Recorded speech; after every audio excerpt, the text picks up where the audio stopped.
में आया हुआ है सवाल। इसमें क्या कहा गया है, planet of radius r equal to RE by 10, यानी कि एक दूसरा प्लेनेट है जिसका रेडियस क्या है, अर्थ के रेडियस का 1/10 है, यानी कि we can write that r earth के रेडियस का 1/10, यानी कि we can write that RP by RE is given as कितना 1/10। This thing is given to अस।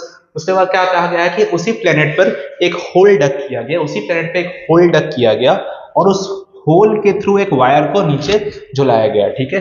अब बोला है कि अगर उस वायर को हम खींचना चाहे तो ऊपर कितना फोर्स से खींचेंगे, या फिर उस वायर का वजन कितना होगा।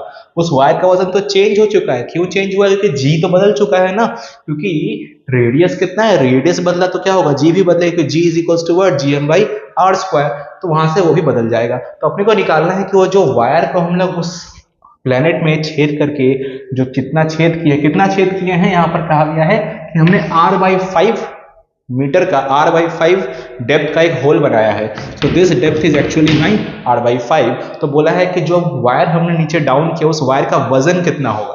अब वायर का वजन कैसे निकालेंगे हम लोग, सबसे पहले तो बात है कि उसमें हमें linear mass density of wire दिया हुआ 10⁻⁻3। लीनियर मास डेंसिटी यानी कि कितना होता है, lambda. Lambda is equals to what, mass per unit length. For a wire it is actually mass per unit length. तो यहां से we can easily find out the mass. So mass of the wire कितना निकल रहा है मेरे पास, mass of the wire का वैल्यू आ रहा है lambda multiplied by length. So lambda multiplied by length कितना हो रहा है, लैम्डा का वैल्यू मेरे पास है 10⁻⁻3।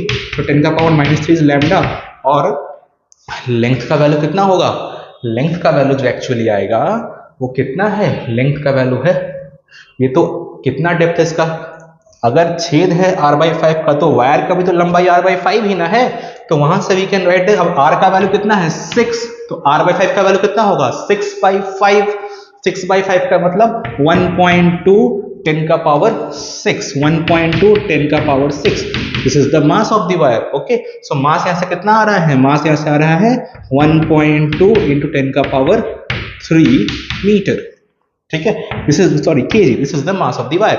अब अपने को बोला है कि बताओ उसका वजन कितना होगा। वजन का मतलब क्या है, फोर्स। फोर्स का मतलब क्या होता है, mass multiplied by G, gravity. Mass तो अपने को मिल चुका है, यहां से मास का तो मेरा काम डन है ना। तो मास का अगर काम डन है मेरा तो अपने को क्या चाहिए, तो अपने को चाहिए सिर्फ और सिर्फ जी। अब जी का मतलब क्या होता है, G is equal to actually GM by R square. लेकिन m के जगह हम लोग डाल सकते हैं ना डेंसिटी मल्टीप्लाइड बाय वॉल्यूम।